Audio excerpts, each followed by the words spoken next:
जैसे दिनों का वहम क्यों करते हैं महाराज जी? सारे दिन भगवान के हैं तो। जैसे मंगलवार को नहीं नहीं करना। नहीं नहीं, इसमें शास्त्र मर्यादा है। इसमें जो शास्त्र मर्यादा है उसका हमें पालन करना चाहिए। जैसे संध्या के समय मैथुन नहीं करना, भोजन नहीं करना, शयन नहीं करना, उस समय जप करना, भगवान का ध्यान करना। तो शास्त्र जो आज्ञा करता है, हम अगर उसका पालन करेंगे तो हमारी उन्नति होगी। अब जैसे गुरुवार के दिन किसी भी स्थिति में बाल नहीं कटाना, द्वादशी के दिन किसी भी स्थिति में तुलसी जी को नहीं छूना। तो जो शास्त्र मर्यादा बनाई गई, अब उसमें हम क्यों नहीं कह सकते? क्योंकि ये ब्रह्म ऋषियों के द्वारा बनाई हुई मर्यादा है। बुधवार को और शुक्रवार को आप बाल कटवा सकते हैं, लेकिन अन्य दिनों में कटवाने से आपके पुण्य क्षय होंगे। ब्रह्म ऋषियों ने जो मर्यादा बना रखी है, अगर हम उससे चलेंगे तो हमें ज्यादा लाभ मिलेगा। अब रोज सुबह लोग बाल आदि, तो हम कहते हैं केवल बृहस्पतिवार को मत करवाओ, और ना मानो तो गुरुवार का दिन परम पवित्र गुरु के लिए है, उस दिन आप क्षौर कर्म न करें, बिल्कुल निषेध है। नहीं, उससे पुण्य नष्ट होते हैं, आयु नष्ट होती है, बुद्धि नष्ट होती है। अब अगर आप नहीं मानोगे तो वैसे ही आपके आचरण होते चले जाएंगे, गिरते चले जाओगे।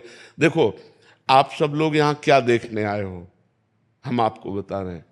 आप यहाँ क्यों आए हो, हम दो बातें आपसे रखते हैं। आप क्या देखने आए हो और आप यहाँ क्यों आए हो? तो आप यहाँ देखने आए हो साधुता, भगवान के भक्त का दर्शन जो शास्त्र के अनुसार चलता है। आप आए हो अध्यात्म को पाने के लिए, आप आए हो सुख शांति के लिए। आए हो कि नहीं? अगर हम धर्म से ना चलते हो तो आप हमारे दर्शन करने आओगे क्या? हम भी तो एक मनुष्य हैं, हम भी तो आप जैसे ही हैं। अगर हमारे अंदर अध्यात्म ना हो तो आप क्या सुनने आए हो? तो आप सोचो, उन्हीं ब्रह्म ऋषियों ने ये मर्यादा रखी। वैसे ही जब हम चलते तो हमारे अंदर तेज, हमारे अंदर शांति, हमारे वचनों का प्रभाव, हमारे दर्शन मात्र से तुम्हें सुख मिलेगा। तो क्या वो आप नहीं बन सकते? आप विचार करो। तो जो शास्त्रों में लिखा है उस पर हम क्यों में नहीं लगाते, उसका हम आचरण करते हैं। जैसे डॉक्टर कहता है कि आपको ये नहीं खाना, ये नहीं खाना, ये नहीं, तो हम उनसे क्यों बोलते हैं क्या? दही नहीं खाना। अरे भाई, दही तो बहुत अच्छी चीज है, क्यों नहीं खाना? क्योंकि तुम्हारा रोग बढ़ जाएगा। जब तुम ठीक हो जाओगे तब तुम सब कुछ कर सकते हो, लेकिन जब तक ठीक नहीं होते तब तक तुम्हें दही नहीं खाना, ऐसा मना किया जाता है ना। जब तक हमारा ज्ञान नष्ट नहीं हो जाता तब तक ये सब बातें, और ज्ञान नष्ट हो गया तो फिर कोई नियम नहीं, फिर वो सबके ऊपर पहुंच जाता है। जब स्वस्थ हो गया तो खूब दही खाओ, क्या परेशानी है? जब आप आत्मा स्वरूप में स्थित हो गए, देह भाव खत्म हो गया, तो बार बने या बना रखा रहे, क्या फर्क पड़ता है? तो हम अभी देहाभिमानी हैं, देह भाव से चलते हैं। तो हमें शास्त्र के नियमों का पालन करना। जो आज शास्त्र के नियमों का पालन नहीं करते हैं तो गिरते चले जाते हैं। अब ये शास्त्र आज्ञा करता है, जिस दिन से गर्भ आ जाए उस दिन से माता पिता को ब्रह्मचर्य रहना चाहिए। क्यों? क्योंकि वही वीर शक्ति फिर उसके ऊपर जाएगी तो उसके दिमाग पे, उसके अंगों पे वो कुप्रभाव पैदा करेगी, वो उसकी हानि पैदा करेगी और उसमें गलत संस्कार पड़ जाएंगे। कौन मानता है? शास्त्र जो आज्ञा करता है अगर उसके अनुसार चलो तो आज सब सुखी हो जाएं। पर शास्त्र की आज्ञा का कहाँ पालन हो रहा है? बोले प्रातः काल उठना चाहिए, ब्रह्म मुहूर्त में उठ करके गुरुजनों माता पिता के चरण छूने चाहिए। कौन मान रहा है? प्रातः काल उठ के रघुनाथा, मात पिता गुरु नावै माथा, मातृदेवो भव पितृदेवो भव अतिथि देवो भव। कहाँ गया? पहले लिखा होता था घरों में बड़े अक्षरों में अतिथि देवो भव, अब लिखा होता कुत्ते से सावधान, नहीं लिखा होता।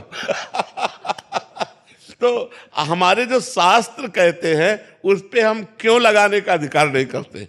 हम उनका पालन करते हैं। क्यों लगाने का मतलब है संशय करना, और पालन करने का मतलब श्रद्धा करना। और श्रद्धावान लभते ज्ञानम, श्रद्धावान ही ज्ञान को प्राप्त होता है, श्रद्धावान ही आनंद को प्राप्त होता है, श्रद्धावान ही परम शांति को प्राप्त होता है। इसलिए हमें लगता है शास्त्रों की आज्ञा का पालन किया जाए, ना कि उसमें क्यों रखा जाए।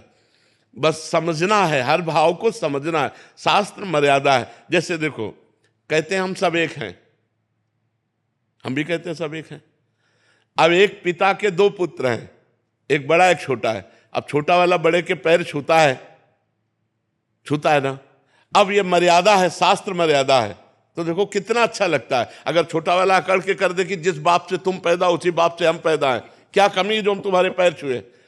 उद्दंडता कही जाएगी कि नहीं कही जाएगी? और जब भैया कह के पैर छूता है तो हाथ, तो ये जो हमारी एक मर्यादा बनी हुई है, जो हमारे शास्त्र आज्ञा बनी हुई है, उसका पालन करने से हमें आनंद मिलता है, हमें शांति मिलती है, हमारी उन्नति होती है। और जब हम शास्त्र की आज्ञा का उल्लंघन करते हैं तो अशांति होती है, क्लेश होता है और हम अवनति को प्राप्त होते हैं। इसलिए हमें लगता है जो शास्त्रों में लिखा है उसका अक्षरशः पालन करना चाहिए।